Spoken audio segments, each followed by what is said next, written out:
各位朋友，大家好。今天我们要测的是你在别人眼里是什么样子的？你在别人的眼里是什么样子的？今天有4个选项，这是第一选项、第二选项、第3、第4。那你可以按暂停，深呼吸，选择你想要牌卡之后，我们再一一解牌。好，选择第一组的朋友。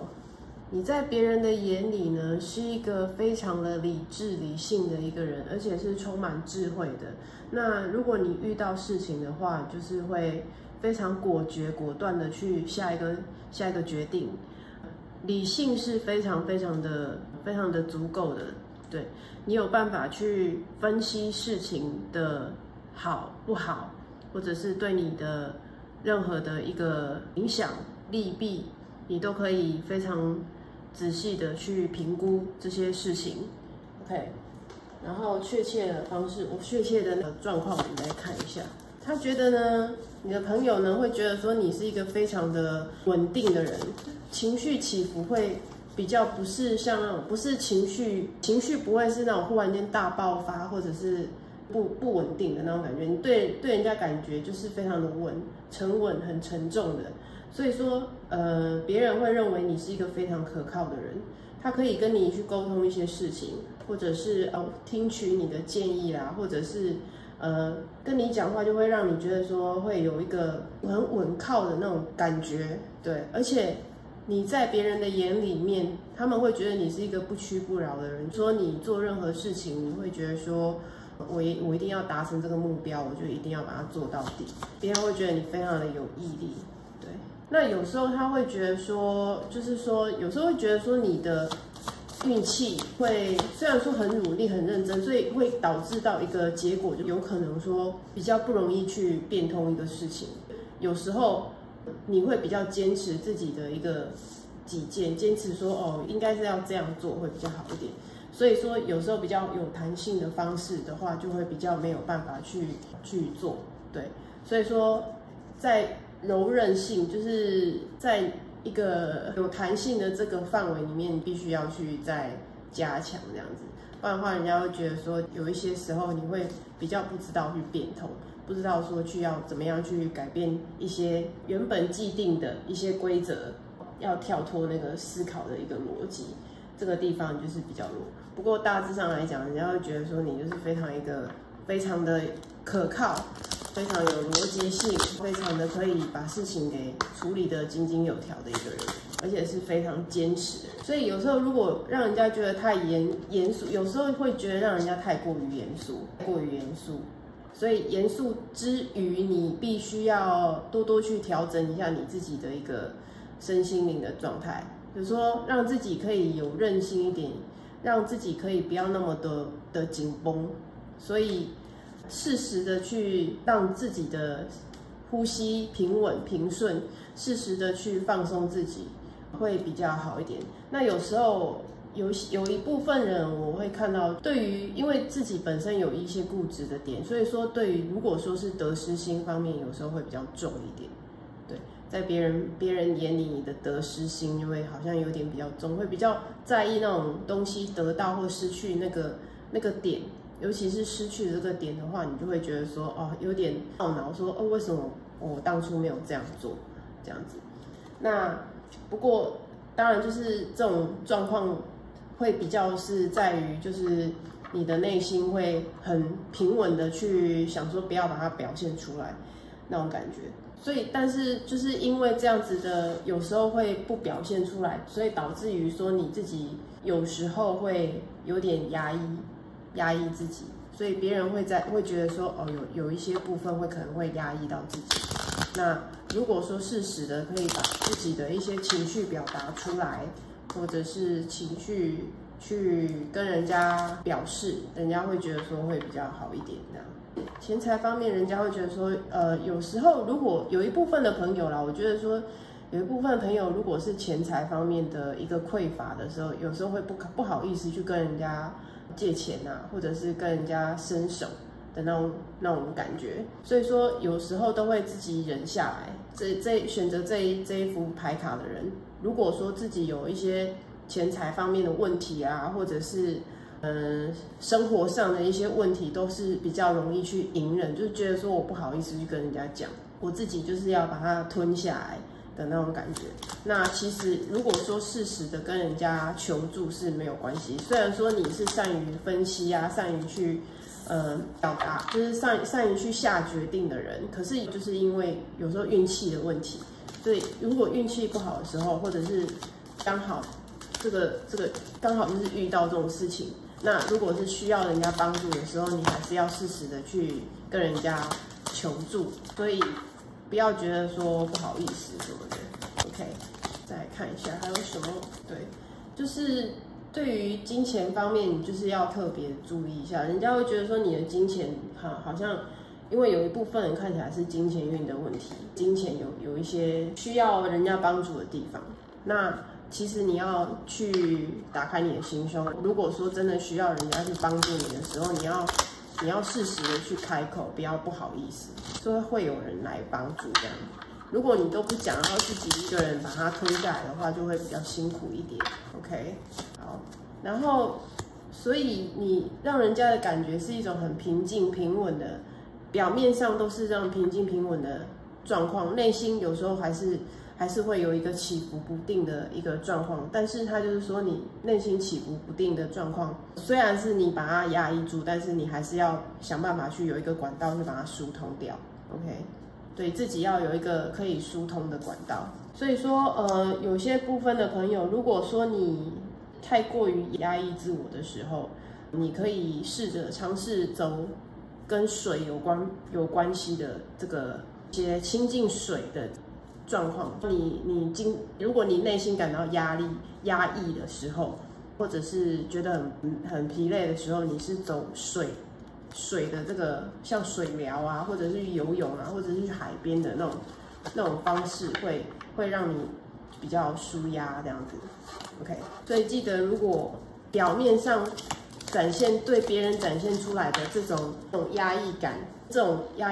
人家会隐约的感觉到，可是你还是就是不动如山。所以如果说你能把你内心的那种压抑感给抚平的话，会对你的身心灵会非常有帮助这样。然后朋友会觉得说你是一个可以。那有一部分的朋友呢，我是看到有在等待远方消息的一个状况，所以朋友会觉得说你好像是在等待一个消息，等待可能是国外的一些讯息啊，或者是可能要去国外读书或什么的，那需要国外的那个通知单啊，或者是通知的那个 email 好像就是你有跟他们透露这样子的讯息。OK， 再来我看到了，如果说因为你的内心的一个压抑，使你无法如果压抑太多的时候，其实它是对你自己本身的这个思考能力就是会有一个影响。所以第一个就是你要亲近水嘛，靠近水，这样子的话，它才会让你的脑袋才会再更清晰的去知道说自己下一步要做什么。OK。那基本上，如果说是在等待一些消息的朋友的话，这个消息应该会是一个好的消息，是会好的消息。OK， 对你来讲会是一个非常觉得说是开启一个新的大门的一个新的消息。对，所以朋友会觉得说你好像就是在等待这些消息的到来啊。OK， 同性之间会有同性的好朋友，其实就是在祝福你的。好不好？而且你们的友谊是非常的深刻的，是非常好的，是他们都是在你的背后就是支撑着你，支持着你，所以你在你朋友圈里面其实是大家都是互相就很好这样，很扶持这样子，对。然后同性的，就是说，比如说如果是男的，就当然就是男生的朋友，女生的那一圈，他们都是非常的祝福你的这样。对，然后选择这一副的朋友，你们要真的很注意那个金钱方面的问题哦，因为出现了蛮多张跟花费、金钱的一个运转周转方面的一个问题，所以说如果你金钱方面有一个大的消耗损耗的时候，自己要注意一下这样子。OK。所以你的朋友有在帮你担心这些事情。你的朋友会认为说你好像花了很多钱在于你想要等待的这个消息上面。对，有一些部分的朋友跟求学方面，可能要去国外读书的那个气味非常的重那样。好，然后他说你因为如果说你的那个压抑的程度非常重的时候，你自己要身心平衡嘛，不仅是外在的，外在的就是你训练你的外在的那个形态形式跟你内心的那个平衡感。所以说你的朋友有在觉得说你必须，因为要回到你原本的那样子的平衡点，所以他会觉得说你应该要多多去运动。然后你的身不只是外表外在的那种训练，你内在的那个平衡也要把它弄好，所以不然的话，你的朋友就会觉得你好像很失衡的感觉。他希望你是一个平衡的一个状态，对。所以说他们会觉得说你好像会因为你现在心里面想要做的那件事情，不仅花费了很多的金钱，也牺牲了很多一些。你的一些事情，牺牲了一些你本来应有的东西，但是你就把它都舍弃掉，就为了你的这个梦想啊，你自己去判断想要的这个东西，他觉得你已经花费太多的精力在这上面，对，但是最后因为有牌卡出来说是有快乐的，所以我应该是会得到你所想要的这样子的一个消息，就是你会如你所愿这样子。但是就是他们会觉得说你好像花费在这个精力上面已经太多了，所以说隐隐约约他都会感觉到说你有点内心的一个紧张感，或者是内心其实是就是会有压力的，但表面上看起来都是平淡的那种感觉，对。所以自己如果说有这样子方面的问题的时候，就是请多亲近水就对了，多亲近水方面的东西，它可以让你来疗愈你的一个状况。出现了4张，现在有出现4张跟钱财有关系，有一部分钱财真的要注意一下，好不好？你自己的钱财方面，不要花费太大，或者是被人家骗啊，或者是一些自己要注意一下钱财运气，对，自己注意一下，这样就好了。所以有时候他会觉得说，你的朋友会觉得说，你的朋友会觉得说，你偶尔要那种任性跳脱你的一个舒适圈，就是你又要保持你内心的一个平衡感，真的是非常不容易。所以说，你的朋友会很希望你是可以跳脱那样子的一个生活舒适圈，但是又可以保持你内心跟外在的一个冷静感。朋友是希望你是这样子的状态 ，OK， 对，所以说有时候如果说你表面上的一种状况如果你表面上的那些状况无法让你遇到那些状况无法让你是很称心如意的，像那个钱财方面的事情的时候，你就是要一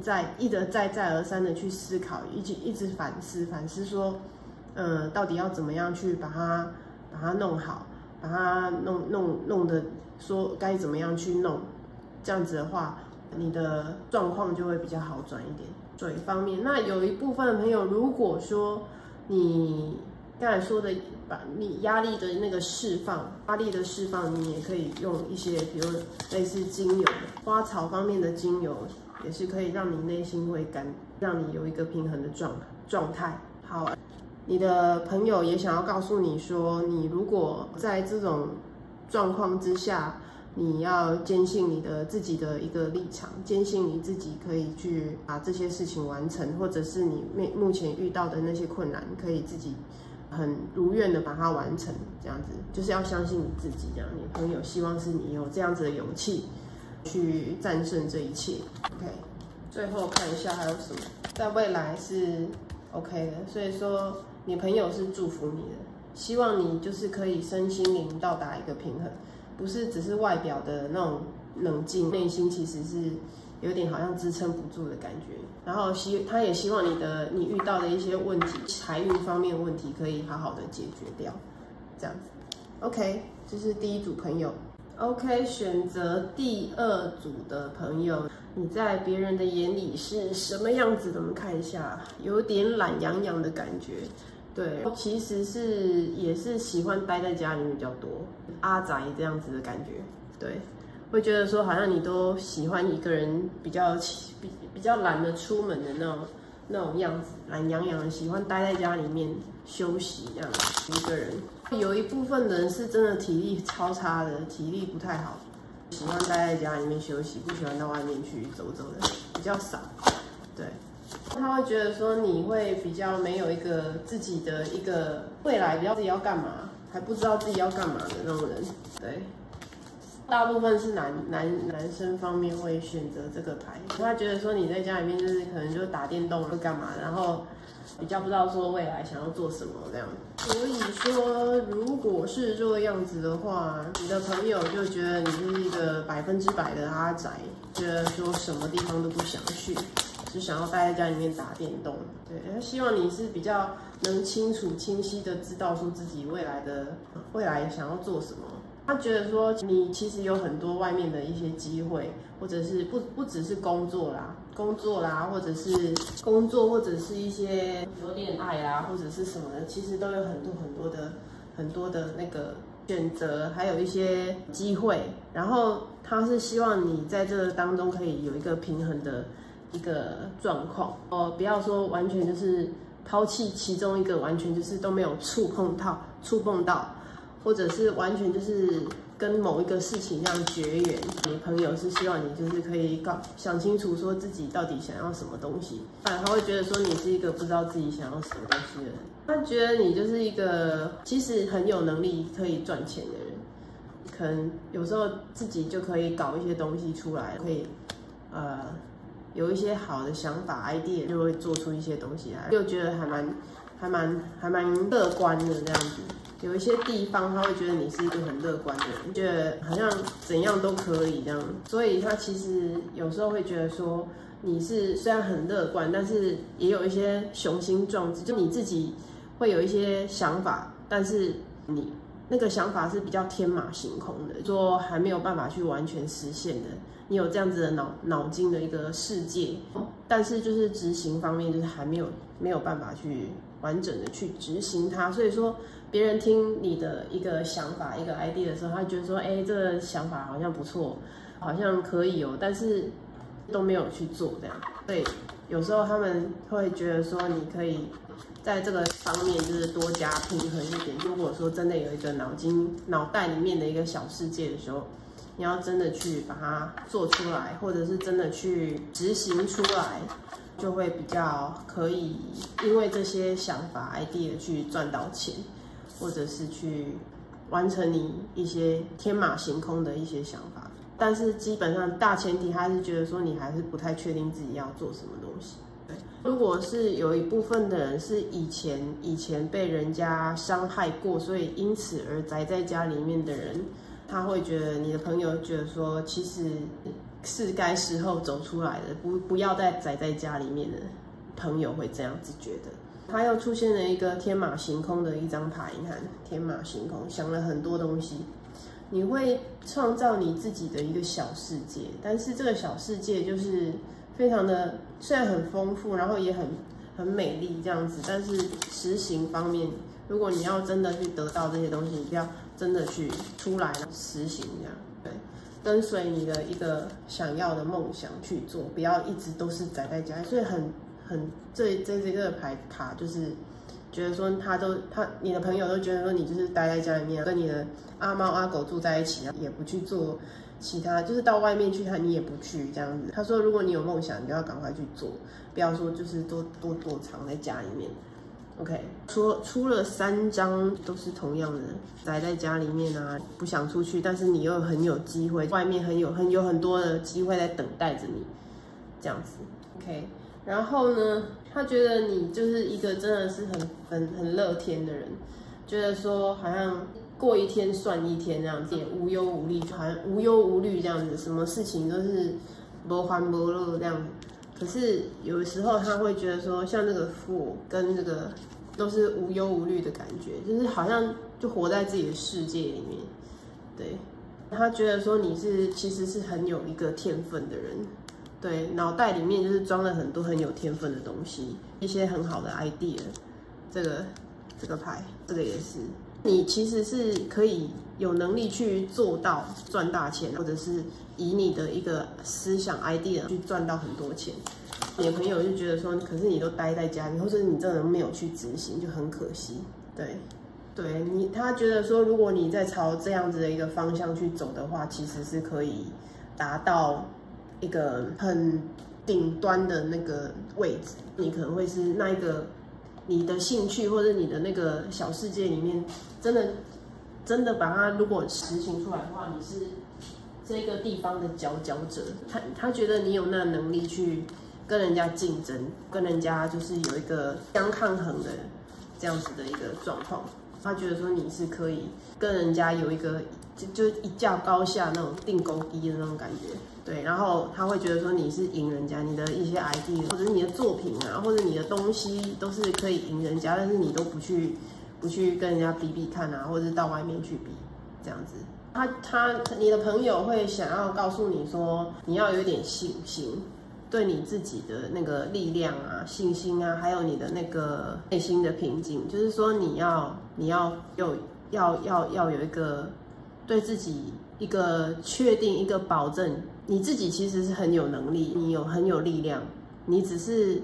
没有去确立你的那个自信心。所以那些自信心，如果你把它展现出来的话，其实你是可以成功的。这样，有时候他会觉得说，你的那个自信心来源于你的一些奇怪的、很无关紧要的一些担忧，你担忧的点都很奇怪，他会觉得那是小事。那你会觉得说，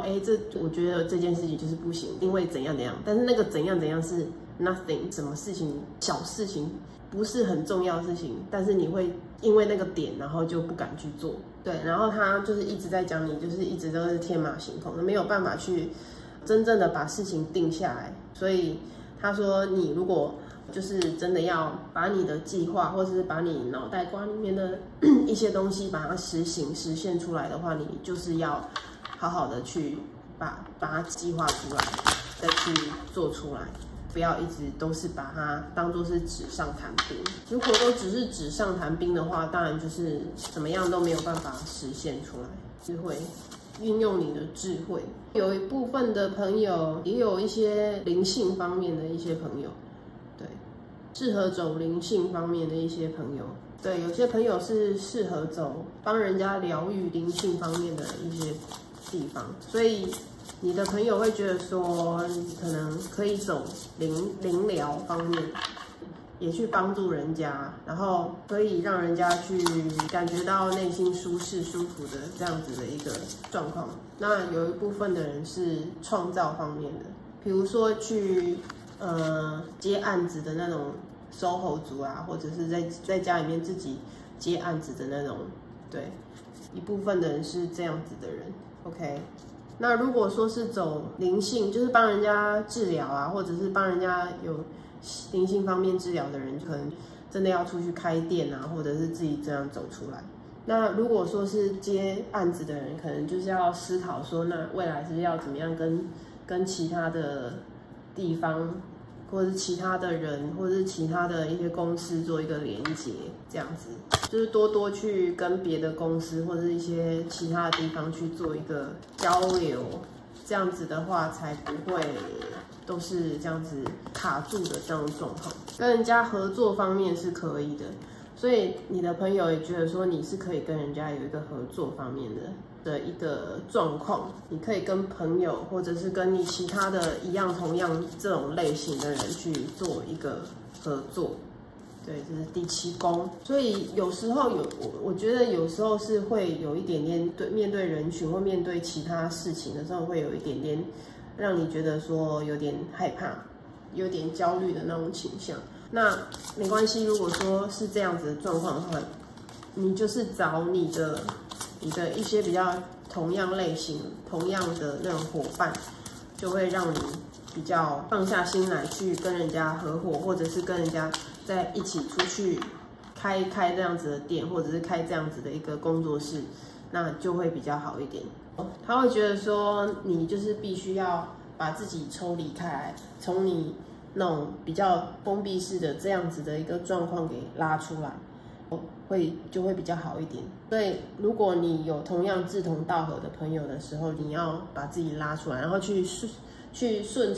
服这样子的一个你觉得不舒服的，或者是在外面你会觉得说外面很吵杂繁杂，想要自己一个人待在房间，可是必须要把自己这样抽出来这样。好，再来看一下啊，夏天。所以今年的夏天其实是一个，可是夏天应该今年夏天过了，所以说到明年的夏天为止这一段时间，或者是如果你现在开始做的话，你明年夏天就会开始有一个很大的一个跃进。你的朋友也会觉得说你是必须要好好照顾你自己。有时候你觉得说自己没有照顾好你自己的话，你的身体健康啊，或者是其他的一些方面层面，就会可能会就比较不好。对，所以你的朋友觉得像你的那个身体的那个饮食方面，就有时候也会觉得你好像说随便乱吃那种感觉。OK， 好，所以说你的朋友会有希望说是，如果是同性质的朋友，就你做的事情跟他有共同的一个兴趣的时候，你的朋友会有一部分朋友会想要跟你一起合作去做一些这种兴趣的一个开发。OK， 然后如果说是这样子的朋友的话，你这个时间点是 OK 的，在未来的夏天，就是明年夏天，就可能会有一个开花结果的一个状态。再看一下还有什么，在明年夏天，如果你现在去跟你的朋友一起去做这件事情的话，会是好的。对，不要觉得说把自己绑手绑脚，你跟你朋友一定要，如果有同样兴趣的，可以一定一起开一个工作室或什么的，一起去做。这样子的话会有 abundance， 不要觉得说是会绑手绑脚的，不要觉得会绑手绑脚，因为你是可以这样做的。从你的一个密闭式的一个空间、密闭式的样子的生活方式，把它拉出来。你朋友是想要帮你这样做的，好吗？好，那你就去看看你周围上有没有这样子的朋友。好，我们接下来看一下第三组的朋友。第三组的朋友，你在别人的眼里是什么样子的？你在你朋友里面是什么样子的？他会觉得你是一个白手起家的人，就是什么事情都要自己来，自己去赚钱，自己去从零到有，这样慢慢自己起来的一个人。他觉得你就是不用靠家里面就可以自己把自己搞得很好，有这样子的一个土味的精神，有这样子的感觉。对，然后他也是觉得你就是可能受到家里面会没有办法给你一个很稳定的一个钱财的一个状况，一个钱财的一个资源，所以说你必须要自己去踏上你自己赚钱的那一条路。他觉得你就是一个白手起家的人，什么事情都要很自己很努力的去争取，努力的去赚钱。如果像什么有在那种打工，或者是 Uber Eats， 然后 Foodpanda 的那种，就是要白手起家的那种感觉。OK， 如果说因为有一部分的人我看出来是家里面可能有欠一些钱，所以可能有时候会必须要帮家里面还一些钱或什么的。那其实，他会觉得说，有时候你在做这件事情，或者是在帮助你们家里的人的时候，你要去就是要思考清楚，说到底我这样做要做多久，要帮多久？朋友会有这样子的想法。他会觉得说，你如果都一直帮家里面的人，或者是家里面的一些人去还钱或干嘛的，说那到底要到什么时候这样子？他是希望你就是可以有一个很快速的一个希望你可以这样子的状况赶快把它转移开，就是说像你这样子生活的方式，就希望你可以很快的把自己抽离出来，或者是自己赶快就是好好的以别的方式这样存活下去。他会希望你是人生活是非常的有一个安全感的。让你不要为了这些钱财啊，或者是为了这些钱方面的事情，然后很辛苦的这样子奔波啊，什么什么的。对，他是希望你可以生活更安定，不用再去想钱方面的一些问题，或者是钱方面的事情。所以比较多是有关于钱财方面，对，钱财方面的失衡，就会有时候也会就是觉得说物质会比较匮乏，对，很多精力都是在赚钱上面，导致于有时候他会觉得说你好像把很多的精力、很多的一些力量都放在赚钱这件事情上面。一些诱因啊，或者是外在人，你跟你朋友他可能要约你出去或干嘛的时候，你就是比较忙于去跟他们去 social 或者是出去玩或什么，就是比较忙，比较会想说哦，把那个时间啊或什么的拿来赚钱会比较好一点。对，我觉得你就是其实内心就会想要有一部分当然就是还钱嘛，但另外一部分人就是希望说自己可以用这些钱，然后去打造你未来的一个比较好的一个生活环境。对，然后你的朋友就是希望你就是可以赶快的，就是度过这样子的一个转换期，也不算转换期，可以赶快的达成你的目标，达成你心里面所想要的那样子的一个买房子啦，或者是买车子啦，或者是养一些家里面可以很舒服的，可以让你这样子，然后可以很快乐的这样子无忧无虑，不用因为钱的问题而去烦恼。他是希望你是可以这样子去生活，他也知道说你现在就是一个，就是在种植，就是说在努力的去耕耘深耕你未来的这个状况的一个牌卡。那也不能说什么都没有啦，就是说你也是因为已经有在努力了，有在很努力的去为生活而忙碌，所以说看得出来是已经有在存钱的，有在努力的在赚钱当中的，对。但是就是可能还不够，一直想要很像这张牌一样，这样子很快乐的这样子住在那种很不错的房子里面，然后有庭院的房子里面去收割啊或干嘛的，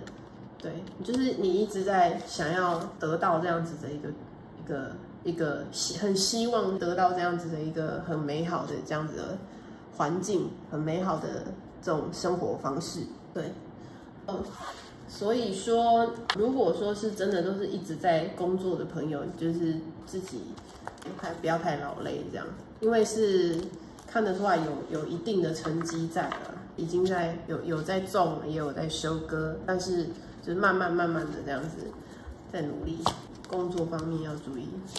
他觉得说你有时候做那个工作，有时候是需要有一些细心的点，然后一些努力的点要去做，所以他说他真的认为说你真的花费了很多心思在工作上面，对，但是这个工作就是必须要你去很認真的去把它完成。再来就是你做的这些事情都是一个基础。你看啊，他说这是 tower 塔嘛，就是它就是从底部这样慢慢盖起来。那你现在做的这件事情，也就是从底部这样慢慢盖上去，慢慢盖上去。那你的成功就是会这样子而上去，就是你的成功就会慢慢这样子被弄上来。所以你真的在你朋友眼里就是一个工作的狂人，不折不扣的工作狂，偶尔自己适时的要注意一下自己的身体状况。再一张 ，OK， 对你牌卡出来后面都是好的，那你朋友非常的希望你就是可以非常成功的去把你生活中的一些问题给解决掉，他非常祝福你啊，也是祝福的一种，而且。因为你的这样子的努力，最后你一定是可以成功的。它是可以克服一切困难，然后就白手起家这样子的牌卡。对，只是你自己要在你的工作，当然就是一定要很小心的，要很注意力集中的去把它弄好。你现在就是一个在基础打基础的一个状况，但是也是有一个慢慢的在收割的这样的状况。你的朋友其实觉得你很厉害，他觉得你很厉害，他觉得说你可以这样做，他可能就是做不到，所以他就觉得你很强这样。这里有一些误会的一个牌，我看一下是什么样的状况 ？Letter， 有时候在你跟你朋友之间的一个回答之间，你可能要注意一下，或者是跟上司，或者是跟你工作上面的伙伴在传讯息这个方面，你要小心一些误解方面的事情。可能你在传讯息那种感觉，每个人的感觉是不一样的。你自己会觉得说我讲的话可能不是冒犯的，或者是不是有意的，但是别人听了会觉得说好像有那么点意思，就是他会误解。所以在传讯息方面你要注意一下，好吗？在传讯息方面，你就是如果说用词方面呢，或者是讲话方面，你要注意说那个用词 ，OK？ 所以有这样子的一个状况，你觉得你的话语是没有问题，但是别人会搞错，搞不清楚你在讲什么的这样子的状况。创造你选择这一副牌卡的人，也很适合自己去创业的，自己创造一些东西去弄。音乐有一部分人跟音乐有关诶，他说的音乐是你可以听音乐去疗愈自己，可能说你自己觉得压力很大或者很累的时候，你可以以音乐的方式去疗愈自己。这样，你的朋友真的觉得你是一个非常认真在工作的人，非常认真，然后很有能力去把你自己去达成，让你自己去达成一个成就的人。他也会觉得说你很有一个 idea， 自己会有很多idea 去创造，很适合创业的这样子。在工作之余，有时候也会听一些音乐去陶冶自己。他说，你如果是在这个工作，因为这是长期的工作，所以有一部分不是打工，但是自己就是真的有一部分人自己真的有一个事业在。对，你可以把它做大，可以把它弄大的。就是说，如果你自己在为你的事业打拼的时候，这件事业是可以把它弄得有规模的。这个也是你可以直觉的相信你自己，因为你自己本身，你的朋友会觉得你本身就是很有一个知觉的人，觉性的人，说你知道自己在干嘛，对。然后所以说你可以你的那些想法，或者是你说的那些事情，他们都觉得说非常的 OK， 你做的对于金钱、钱财或是事业方面做的事情，他们都会觉得说非常的 OK， 很有道理，很厉害这样子。所以他就是说，你还是可以照你的感觉去走。朋友会觉得你的那种第六感啊，或者是那种知觉方面，对下定论方面，对于钱财或者其他事情下定论都是很有自己的一番见解的人。然后你也可以对很多事情有自己的一番见解嘛，也会给人家一些建议。对，你会用不同的一个路去跟人家，不同的一个方法，或者是不同的一个面向去跟人家讨论这些事情。OK， 所以你会有时候跟你的朋友，或者是跟你的一些，反正就跟你的朋友周围的人讲话的时候，你会让人家会有一个新的一个说，为什么你会这样想的那种感觉，你的想法跟人家不是很一样，你会从别的地方去切入这些角度，然后让人家觉得说，为什么你会有这样子的想法？那个人他都没有想到，所以有时候就会觉得说很特别、很厉害，你会有自己的一番见解。有时候你也可以跟你朋友一起去运动，好吗？两个人可以一起去运动，一起去健身啊，或干嘛的，就是结伴去做事情。还有说，他觉得你这个人的那个独特的那种魅力，独特的那种性格，让他觉得说，怎么会有这样子的特别的人在？他会觉得说，因为你思想非常的特别，所以就会让人家觉得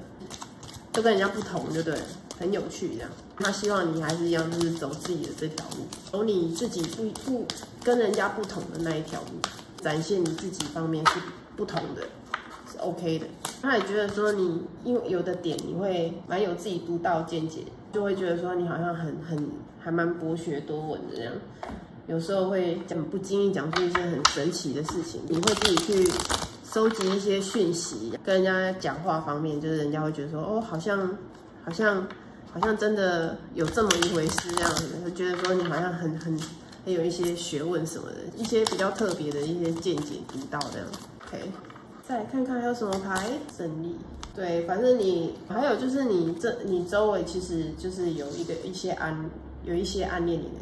目前看到是有，对，有暗恋你的朋友圈里面有2张是爱慕者，所以有喜欢你的人在你的朋友圈里面。OK， 好，这就是第3组朋友的选择。好的，我们来看第4组的朋友，你的朋友是怎么想你的呢？你的朋友是怎样想你的？他觉得你是一个比较守成守旧的人，对，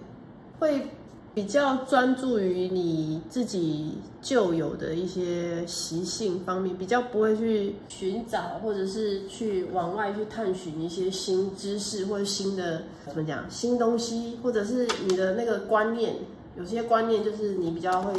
走向于传统方面的，比较会走固执，或者是比较容易去有比较传统的那种观念的人。看一下是什么，是还蛮会养生的人诶。有一部分人是跟养生有关，就是可能会走那种老人养生方面的这样子的一个感觉。有一部分的人会是因为身体方面会觉得说，哦，有时候会这边痛那边痛，这边痒那边痒，就会时常在身体的一些小毛病方面会去花一点钱可能去拔罐啊，或者是去刮痧啊，或者是干嘛的那种，都是走传统路线的那种人，有这样子的感觉，或者是去给人家按摩、穴道按摩啦、针灸啦。反正就是身体的一些小病痛，你都是走传统路线的，所以你的朋友就会觉得说，你好像都会把钱花在这种地方，都会去看医生啊，把自己的身体给调养啊，吃中药啊那种。所以你有让朋友觉得你是时常在看医生的人。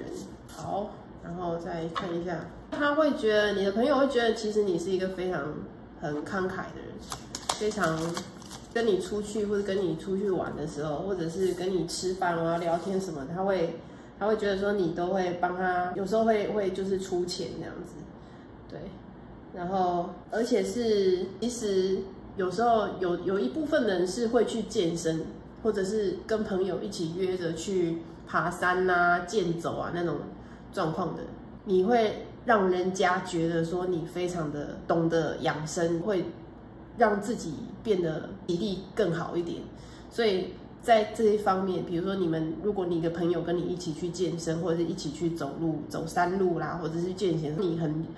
其实体力很好，他会觉得你精神很好，你的那种能力什么什么的就很厉害，都走前面，很有精力的那种感觉，就比较注重于养生方面的那种感觉。那因为这样子就会觉得说，你的朋友会觉得说你就是容光焕发，然后体力也很好，脑袋瓜也很清楚，这样子。所以有一部分人是这样，会养生的朋友，也有一部分是对于我说的看病这方面会觉得非常的只要有听到什么消息说哦这个医生很厉害或什么的话，你就会去看。会不惜一切去说哦，我要去看这医生是怎么样厉害啊！来看一下还有什么？他觉得你是很有能力可以从零创造东西出来的人。你的朋友可能他觉得说你以前好像都苦过来了，以前可能遭遇过那种大风大雨，所以说都已经苦过来了。所以说现在就是一个知道可以很有能力的去游刃有余的去享受生活的人，现在都是在享受生活，有一点点那么退休生活的感觉，